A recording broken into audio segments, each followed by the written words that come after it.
You're listening to Ned's AFL Unpopular Opinions. Welcome to this week's episode of Ned's Unpopular Opinions. You going with that again? Nah, keep going, I reckon. The throat's gone. Big night, mate. Throat's gone. One of you two might have to host. Pig's ass. Ready? No, No, ready. this is it. Still This is the show. This is it. No, keep going. Ned's Unpopular Opinions. We're away. Massive round 22. I'm pushing through for you guys because Dylan's away. Can't have you two just turn up and have a conversation. So Courageous. courageous. Tom Rockliff's flu podcast. Joining me every week as he does. Alastair Lynch, 3 flags, done it all. If you've got COVID, I'll be flat. Although, actually, a week at home wouldn't be too bad. I never had COVID. Never tested. Don't believe in it. No, I had more tests than anyone when I played. Gee whiz, we're getting done 4 times, but I don't believe in it. That's another topic. And Ryan as well. Ryan Cook joins us as well with Dylan not being here. Yeah, g'day boys. My last week on the show. You reckon I'll get the call up again with the big man back? Well, it might not be your last show because we've sort of worked out that this functions a bit better when Dylan's not around. So, Sure words have never been spoken. And Rocky's about to fall off the perch, so you're hosting. His next days week, are numbered. Bloody oath. yeah, the throat's gone. Big. Well, what you like about the weekend? Because obviously you're pretty hoarse for some reason. Were you getting vocal watching your mighty Port power get up? Nah, my 2 boys were sick last week, and I've picked it up at the end of the week from them. So. Throat's a bit sore. It's a bit like razor blades going down your throat. So, but I think I'm on the mend. Courageous. Yeah. You tell you what would have been like razor blades over the weekend for Carlton supporters if they'd tuned in to Blues radio. So listening, I had to jump in the car and I flicked on SEN, and I've heard a couple of these. I think that, they've had Pies radio before, and obviously Hawks radio was on the weekend as well. But it was Dave Hughes, Mark McClure, Ange Christou. I think it was Damien Watson was the commentator. And so into the third quarter and they're well down. And the negativity coming out of that box was hilarious. It was something worth tuning into. So that was hilarious to hear. The optimism from Mark McClure and Dave Hughes, very, very negative on his team, especially when a few of the smalls for Hawthorn got up and going. So that was entertaining. They got belted, didn't they? They got smashed. We know that they ended up with 4 injuries in the game, but they were gone before that. Yeah, well and truly gone. And it could have been a lot worse. I mean, buddy, what was it? 32 scoring shots to 13. Yes, and second half definitely injuries. But they were too fast, weren't they? Hawthorn have dropped those couple of games with GWS. They dropped the one to Port Adelaide, and I think there was another one where they dropped it late. But outside that, they are clearly the most exciting team in the competition to watch. And now that the fact, and that was another part, when they clicked over into the top 8, you can actually hear Hawthorn radio next door abusing Carlton radio. But they could do some damage. Yeah. You wouldn't want to play them first week of finals. Imagine if somehow you're playing them at the MCG with space, Yeah. and they get up and running. And the other one, D'Ambrosio. So he was picked up 2 years ago in the mid-season draft from Richmond Twos. And he's just putting on a clinic. And Essendon had him, traded him for a box of chips, which was, I think, pick 61 and a future 4th rounder or something like that. So basically here, just take him. And he probably won't make All-Australian, but he's up Should there be in the squad. Absolutely, he'll shit in the squad, but he's doing beautifully. So that was great to see him do so well for a young fella that got a second chance. And Carlton, 6-8 weeks ago, they were smoking the cigars. They had the top 2 locked up. It was all happening. And now they're sitting 9th on the ladder, potentially miss. Yeah, it's crazy, and the run home's not easy for them either, and now they got Curnow hurt. I just felt like they didn't have an answer for the Hawks ball movement on Sunday. Just kept kicking it down the line themselves, straight to Sicily. It was perplexing strategy from Michael Voss, and what he said in the post-game presser probably doesn't fill Carlton fans with a lot of confidence either. So, yeah, they're sort of right back to where they were a couple of years ago, just on the fringe of the 8. It is exceedingly frustrating, though, with their injury toll. Because, I mean, yeah, it wasn't the difference in the game on the weekend, but it takes a toll, especially when it's an extended period. Like, they've had a couple of years of bad injuries, and if you're losing key players at the wrong time, and especially in a season like this, when it is well and truly open, you've only got to nail 3 weeks and you win the flag. And they're just falling over. And when you don't have the rotations and you've got the Hawks are coming up that run and gun. They want to run and gun, and they've been compared to the last 2 or 3 weeks to the Richmond of 2017, the Hawthorn Footy Club. So we've seen Sam Mitchell do that rebuild very differently to what most coaches do. Normally a new coach comes in and teaches defence from the outset and then works on the offence. He went the other way. So they were getting blown away but trying to kick 120 points a game, and now they've tidied up their defence as well, and they're well on their way. That scoring from defensive 50, like that speed as you talk about. There was a couple there. Was it Scrimshaw kicked a barrel? So he's come out of the square, kicked a barrel, hit someone lace out centre wing, got it to Gunston, who's got it forward, and I think it was Young Deere, kicked it through from the goal line. Bloody exciting to see. And it happened on numerous occasions, not the barrel, but numerous occasions they just ran into an open goal. They just don't give a shit. They'll happily kick a torp from defensive 50 straight to the midfield, and if it works, it works. That's what's fun to watch. There was another one yesterday. I think someone kicked a barrel. Was it Marvel Stadium? Can't remember. There was a few over the weekend, and we need to see those work to encourage people to keep going for it. And Sydney back on the winners list. Do we trust them again? They weren't sensational, but they're good players in that last quarter. Stood up. Isaac Heaney. He's the one. I mean, Isaac Heaney. I mean, the contested mark on Crisp at the top of the goal square, and then the handover of side bottom on to Quainer or of Goulden late. Sidebottom done such a great job. Goulden had run himself ragged to try to find space. Almost one of those games where he ran that much. He was probably running himself out of position.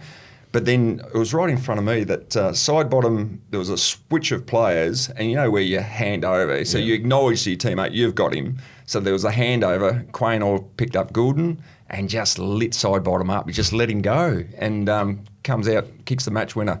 Terrible handover, because they'd done pretty well on the night, the Pies, and maybe it is the bit of a break that Sydney needed, because if they get their stars up and going again, they're going to be tough to beat. If they can get going, they're going to be hard to beat again. But the game at the Gabba as well was a game of sort of, well, the first quarter, particularly for the Lions, dominated. It was going to be by how much? So I think they were plus 25 at quarter time in contested footy. Plus 9 clearances. Which is off the charts. And then the Giants just found a way to get back into it. So, and it was probably consistent over the weekend. There was a few games where accuracy cost you. Now, the Giants did play very well from quarter time onwards, and certainly squared up contested ball, won clearances in the end, and it was good to see some of their young stars light it up in the last quarter. But the Lions were 6 goals 8 at half time. In quarter time they were 30 points up. Should have been 40 to 50. 4 goals 7 and 2 non-scores, I think, in the first quarter. Ridiculous. But 6-8 is the same. Remember round 7 when they played in Canberra against the Giants? Yeah. They went in just down at half time. They scored 6 goals 8. They'd missed a lot of chances in that second quarter against the Giants in Canberra. Exactly the same score, and just got blown off the park. So they'd be spewing with that. The Dogs, another inaccurate. Yeah. So at halftime they were 4-10. So you can't, against good sides, you can't keep giving them chances. And we know that Adelaide, at their best, can be a good side. 4 goals 10 at halftime. And then to really round off the weekend, when you're talking about inaccuracy, bloody Essendon. I was an Essendon supporter as a kid, so I was watching it sort of half barracking for Essendon. Although it was the Gold Coast who I see every week. 1 goal 9 in the last quarter. 1 goal, and I don't know whether you were watching it, but you're watching it thinking, they missed another one. You know what's going to happen here. It always comes back to bite you. Absolutely, it's going to happen. 1 goal 9 goes the other end, and great to see Mac Andrew go back and flush that one. But inaccurate kicking kills teams. It's still the best pressure in footy. We say it all the time. There's a scoreboard pressure. If you're kicking your goals when you've got the momentum, it sets you apart, and that's the best pressure, because on the Lions and Giants game, if you get to quarter time and you're 8 goals down, you got to throw caution to the wind a little bit, so the game will open up, and then Brisbane will actually score more as well once the Giants take the game on. But because they weren't that far behind, they found a way to get in an arm wrestle and get back in it. Doesn't it, I mean, as a midfielder, and I know I've felt this myself when I've missed goals, but as a midfielder, when you're working your ass off, get the ball to a very gettable shot, whether it's 30 metres dead in front, and then your forward misses it, It's energy sapping. Oh, I know. it's deflated. As the forward, you feel the pressure. You've got to convert it, and it just builds and builds and sucks the guts out of teams. And you can feel the wind go out of Brisbane, and you're just concerned that this could bite them on the arse, and especially the Essendon one. That was a bad last quarter. Incredible. And then you briefly touch on the Bulldogs, but just when we started to think that we could trust them, they dish up that. Final last week, didn't we? Yeah, how quickly things change, eh? I think I did say last week too, they need to prove that they can be consistent, and they still haven't. No, they haven't. No, they got blown away realistically against the Crows. Yes, they didn't take their chances in front of goal, but they were never in that game. And we highlighted, I think, last week too, that they've got the Giants the last weekend in Ballarat, so that is really shaping to be a must-win game for them. Bloody oath, I mean. And you think, what was the margin? 39 points in the end, but it is, 27 scoring shots to 26. So they've won the scoring shots. They just, I mean, Sean Darcy? Sam Darcy. You see him, or you don't normally see him miss as many shots as he did on the weekend. Yeah. He's spraying a few, and it went through the team. It's amazing after round 22 now where we sit. Port Adelaide, who were going to sack their coach 3-4 weeks ago, are sitting second on the ladder now, equal with the Giants and the Cats. The Lions coughing up that game. They could have nearly sealed second position. They're down to fifth. Fremantle, they're on the slide as well. They've got a tough couple of games coming as well. Do they hang on to finals? And Dogs, Hawks, Carlton, Essendon probably can't make it now after coughing up against the Suns on the road. I reckon halfway through that Friday night game, Collingwood-Sydney, with Collingwood up, I'm thinking Brisbane are going to be on top of the ladder by the end of the round. Ended up fifth. You would think with the draw that Geelong in particular have, but Port Adelaide and the Giants, but I think Geelong in particular, they're winning their last two games, you'd imagine. So Geelong have got West Coast at home, and then St Kilda at Marvel Stadium. So you think they're winning those two. So they'll finish in the top four. So Brisbane are going to miss out on the top two, regardless of how they go. They could have two big wins and they don't get there. So that was a very disappointing result. So Brisbane got Collingwood and Essendon last round. Port Adelaide, the Crows, that'd be a big game next week. Showdown's massive. Showdown. And then Freo away. So it's a tough draw still for them. The Dogs, North and GWS. Hawthorn. So Hawthorn in 8th position. Richmond and North Melbourne. It feels like, it sounds stupid to say, but they kind of are danger games. This is the time of year where teams have got to take care of business and just get it done. Well, I think one of them is in Tassie. I think the North Melbourne game's in Tassie. So you think they win that. But this Richmond game, I mean, they have been playing very well at the MCG, the Hawks. So I think they win that. So they finish on 56 points, I reckon. So they'll be in the bottom four of the 8, and there'll be a nervous opponent coming up against them in week 1 of the finals. Is the 8 set now, do you think?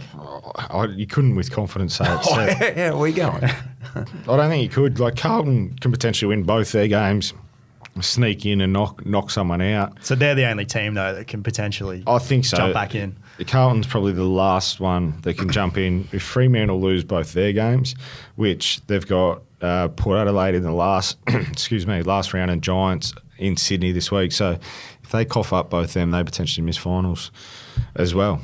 The injury list means probably Carlton are going to struggle, aren't they? Yeah, you'd think so. I mean, with what they've got, I mean, even though West Coast and St Kilda, just, they could win both, but it doesn't mean they get in.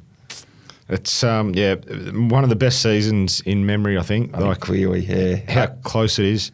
West Coast as well, being able to beat North Melbourne down there, that doesn't do Jared Schofield's chances of potentially being the senior coach any harm at all. Bit of noise out of the West is that they love playing under him and have loved what he's done. Do they fall into that trap of re-signing? We've seen it in the past where it hasn't quite worked with Teague and guys like that. Work with, I suppose, Paul Roos work with, where they got him, I think Rocket got the Coken and he finished off the year. The rumour was that they'd signed Terry Wallace, but the players got behind Roosie and they signed him, and obviously that was a success. But a lot of them doesn't work. But it's the best way to audition. Obviously, he's got a good reputation from what he's done in the Waffle coaching his own team, then at Port Adelaide coaching the midfield, I think. Yeah, I had him. Yeah, I had him right. as a midfield So how's coach. he go? Yeah, I thought he was outstanding. Really good. Sees the game really well. Clear communicator. Works hard. So it wouldn't be the worst signing if they made him senior coach. And speaking of Port Adelaide, very good win on the weekend. Your old mate Travis Boak's playing some bloody good footy. Does he go on again? I spoke to him when they were up here, and he was still a bit undecided on Yeah. what he wanted to do. But if they win it, he may do a Shane Crawford and just go out on top. Yeah. But he can still certainly play if he wants to. There's no reason he can't. His body's holding up very well, finds a footy. He's just one of the ultimate professionals in the competition. So if they came to him and said, we want you to play on, do you think he would? He's in that space, or he's... Yeah, I think so. Yeah. I think he's still open to either option, I think, whether he plays on or hangs them up. But I think if they came to him and said, we want you to go again, I think he'd play. Yeah, what a superstar. What a great leader he's been on and off the field for that club over a hell of a long time. And he will just fall short of 400 if he goes again next year. Really? 400? I think. Yeah. He's 368 or something. Jeez, he might get through to the Tassie list build as well. We might have to get him on board the way he's going. You talk about interim coaches, though. Let's talk Richmond, though, with Adam Uze. Do you think he makes some tough calls over these next couple of weeks? Because their effort level against St Kilda was under question. Some guys like Shea Bolton. Do you think he shakes things up and gets some games into some of the younger kids? Well, I think it's worth it because none of them have seemed to commit to him, and there's all the talk that they all want to leave. There's an exodus. If that's the case and he can find that out, I would play kids. Well, there's nothing to lose now. You're going to win the wooden spoon anyway.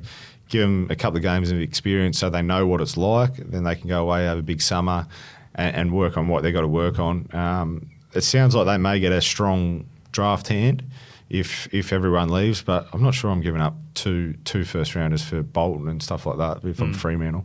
Yeah. I'd be playing hardball. I mean, if I was Richmond, I'd be saying, yes, you're staying here unless it's 2 first rounders. Yeah. I don't think they'll probably struggle to get that. It might be a first rounder and an early second in the 20s or something like that. But yeah, you've got to make sure you got everyone on board. You can't go, I think we spoke about it last week, you can't go back to the bone too much with giving away all your experience. But yeah, if they're not committed to be there, yeah, do the best you can, trade in some talent. Absolutely. Well, it's time to jump into the snapshot. Ryan, we fell short again in our multi. Yes, it was very tough last week. Let's do it, Rocky. All the betting trends you need to know from the world of footy. This is the Snapshot. Rocky, mate, I know you're a bit under the weather, but we've got to get into some betting. We're still struggling on the multi-front. We'll get into that in a second. But let's talk about a pretty big game coming up on Saturday, the Giants and Fremantle. We were both at the Gabba this previous weekend. We saw the Giants up close.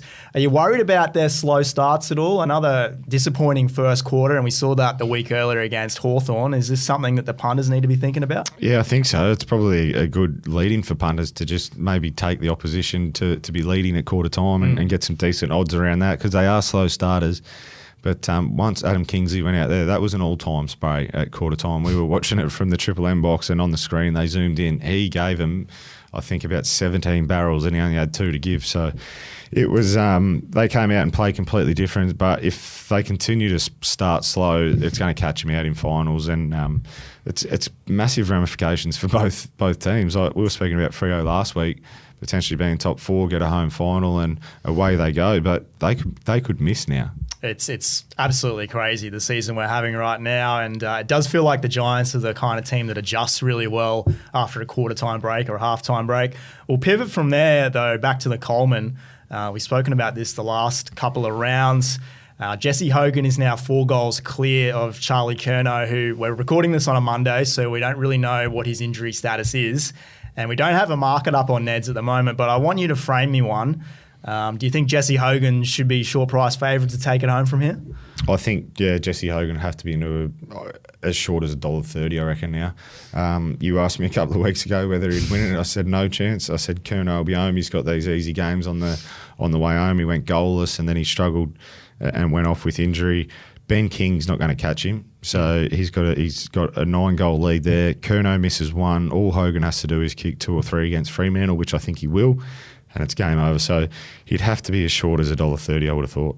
Yeah, I can't really disagree with you there. The other key player market that we've spoken about off the air is the rising star.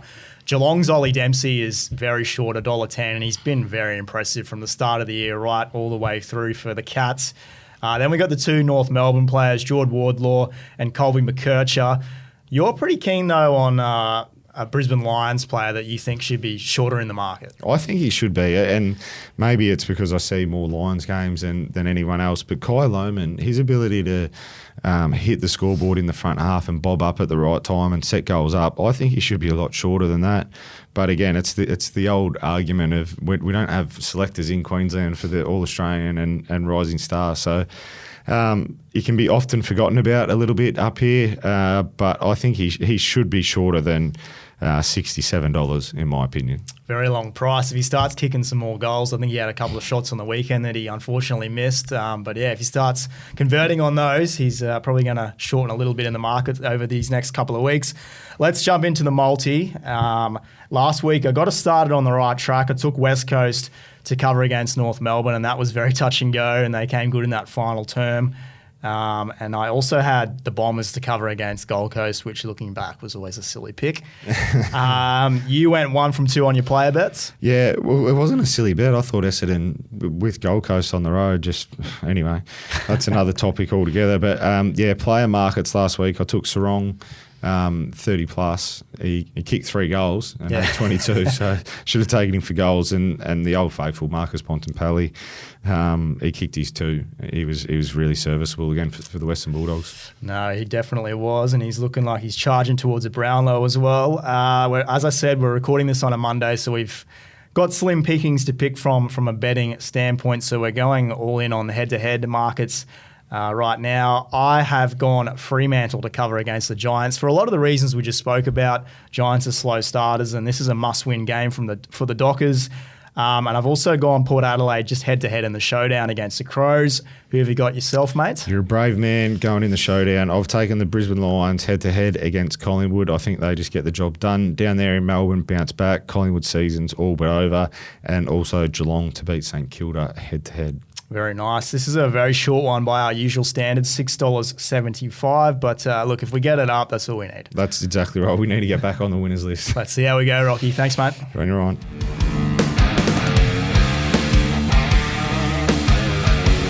Thanks for joining us again, Lynchy. After that snapshot, I think we have to get back on the winners list at some point, Ryan, don't we? We were stiff last week. Talk me through it then. 4. Do we have to? No. Well, yeah. What happened last week?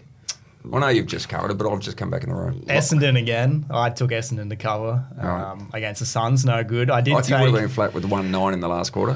Yeah. Rocky took Caleb Sarong 30 plus, one of his favourite legs. That's no good. 22 and Bont 2 plus. Yeah. He covered that. I had West Coast to cover against North. So.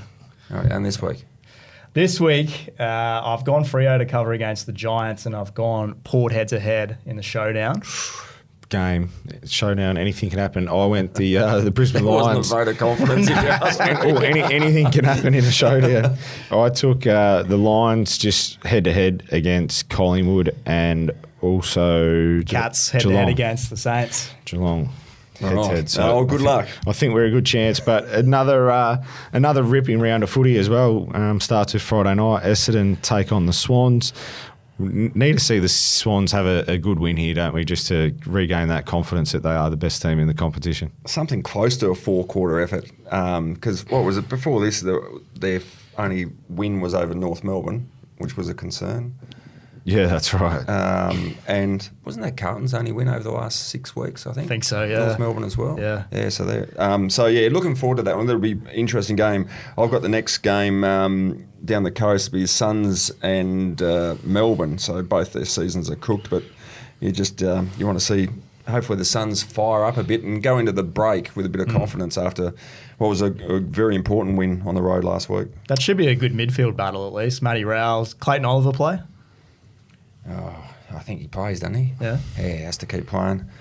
Has to play. The next one, That'd be Giants Fremantle. That'd be a cracking game. That sets up as probably the match of the round. Ramifications for it as well, because if Fremantle lose this, they may find themselves out of the 8, and Giants can solidify their spot in the top 4, which will mean that they're going to be pretty dangerous come September. We know how they can play when they're up and about, and they did it to the Lions on their home deck on the weekend for 3 quarters. If they can string 4 quarters together, they're going to be hard to beat, the Giants. They were putrid in that first quarter, although terrible, without taking too much away from Brisbane. But they were terrible. And I just think still over the last, 6 wins in a row or 5 wins in a row they've had, they're still just, there's parts of games where they're just going. So they've got to sort that out. But Cornelio will come back into the side next week, so that's a handy inclusion with that shoulder injury just to go into that midfield. But I just enjoy watching. That was Cadman's best game that he's played, just that last quarter where he put on a clinic. And Darcy Jones' speed, he just was too quick. So, looking forward to them. And then the replay of last year's grand final, the MCG, Collingwood and the Brisbane Lions. I mean, with Collingwood's season pretty much gone now, do they put the cue in the rack and Brisbane get the easy win? You wouldn't suspect so. Nah, I don't reckon. I reckon they'll try and fight it out. But it depends. Like, if there's players that need shoulder ops or knee ops, you probably send them in. But you'd want your best team out there. And if you can upset the Lions, like if they can cause a boil over, then Brisbane end up finishing maybe 7th or 8th. Oh, geez, that'd be a drop-off, wouldn't it? If you watch McRae's post-game presser last week, I think he's pretty eager to make a statement over these last couple of weeks. So, I'd be surprised if they closed up shop for these last couple of games. Now, you mentioned that the showdown tosses up all sorts of different results. This should be an absolute cracker, and I would imagine your arch rivals, the Crows, would love to put a dent in their ambitions of Port. Yeah, they would. There's no doubting that. And it's 2nd v 15th, but you forget ladder positions on games like this. And the way the Adelaide Crows played on Sunday afternoon, they touched the Western Bulldogs up. Port got the job done against Melbourne, wasn't convincing, but it'll be a ripping contest, I think. Adelaide Oval, Saturday night.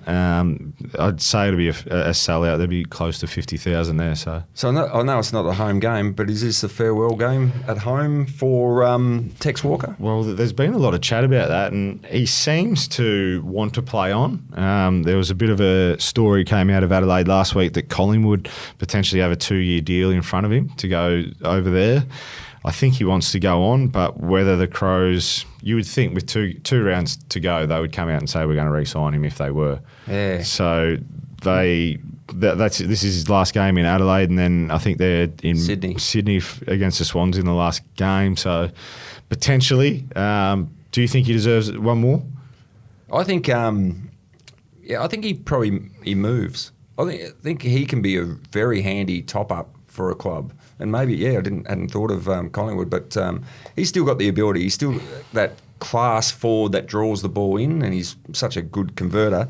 Yeah, I think he's got room to go on for another year somewhere. But I understand if the Crows were looking to evolve their list after a drop-off they've had this year, they've got a couple of big forwards that they've got to go all in on. So I understand that maybe it's time for Tex to move. He's been one of the superstars, one of the actually biggest names for the Adelaide Crows, and it's been a great career there. But, I think he could go on somewhere else. It's interesting because we know in the past the Crows, they're not great at moving on their champions, and the ex-players, a lot of them don't have great relationships. McLeod, Edwards, these guys with the Adelaide Crows. Really? So that's disappointing. I mean, it is a hard time because the door tends to slam as you walk out, and they've got to move on. But you've got to move on your superstars like this man very well. I mean, you've got to make it comfortable so he comes back to the club pretty soon. And there's always father, son, daughter opportunities down the track as well. Yeah, I think, so if he does go on, it may not be at the Adelaide Crows, but I think there's pretty much a media opportunity waiting for him anyway. Triple M love him. He sort of fits that mould quite well. So, whatever happens, but that will be a super game on Saturday night. And then Geelong v St Kilda, the Cats just get that done, don't they? You'd have to imagine so. Yeah, the footy that Paddy Dangerfield's playing at the moment, Graham Myers, their midfield's looking almost unstoppable. The Saints, I don't know. I feel like they're one of those teams that are looking to throw a spanner in the works and finish the season strongly. But I'd be pretty happy backing the Cats here. danger. Just look after your hamstrings, will you? Yeah. Still, that ballistic power makes you nervous. But yeah, that'll be an interesting game. And then, what do the Blues do up against the Eagles? That's the game that I can't wait to watch on Sunday afternoon. If they get rolled, chuck on Blues radio again. Oh, what's going to happen there? Like, they wanted to sack Vossi last year, and then they went on that run and got to a prelim final. Obviously, they're not going to sack him this year, but he was sitting second. They were sitting second 7 or 8 weeks ago, and if they miss finals, whew. Yeah, I know that they would chuck all sorts of things. Reality is, if your best players aren't playing, I mean, and such a big group, and even if they're back playing, there hasn't been a lot of consistency. So now they're it's been a debacle with just the injuries, the medical room. So they're looking to make some changes there, desperately needed. So out of all those games, which one are we looking forward to? I'm actually looking forward to the showdown, believe it or not. I think it'll be a ripping contest over there in Adelaide. Showdown's always a spectacle. That's always one that I have on my calendar to watch every year. I think the obvious one that stands out is Saturday afternoon, Giants Freo. I was playing around with the ladder predictor last night. There's a scenario where Freo, you've already said, misses out entirely, which is crazy because last week we said they could be a dark horse looking ahead to who could play in a grand final. So, I'm really looking forward to that one. I think every team that we said could win a grand final or be in the grand final lost. Brisbane Dogs. Brisbane Dogs, Freo. They couldn't kick straight. And I'm looking forward to how did Brisbane respond? Well, how did Brisbane and Collingwood respond, basically, at the MCG? It's an important one, very, very important one for Brisbane. That could, if they lose that destroys their year. Puts them to the bottom 4 of the top 8. Yeah. And the double chance, which was looking almost impossible to miss last week, goes up in smoke. So a massive game for them. Yes, well, thank you to all the punters out there for tuning in to another episode of Ned's Unpopular Opinions. We'll just quickly recap the multi one last time, Ryan. Yes, we've got Freo plus 11.5 in that game we just spoke about against the Giants. We've got the Lions head-to-head against the Pies. And Rocky, you have gone the Cats head-to-head against St Kilda and Port Adelaide in the showdown. Multied that up together, and what do we get? We're only getting $6.75, but we need a win, so we're gonna keep it small. What do you get? I reckon you get bagel the way you've been going. Yeah, we need to get that one up. So, find that in the Punters Open group. Yes. On the app. But thanks again for joining us. Thanks for listening to Ned's AFL Unpopular Opinions. Enjoyed the podcasts? Remember to like and subscribe wherever you get your podcasts.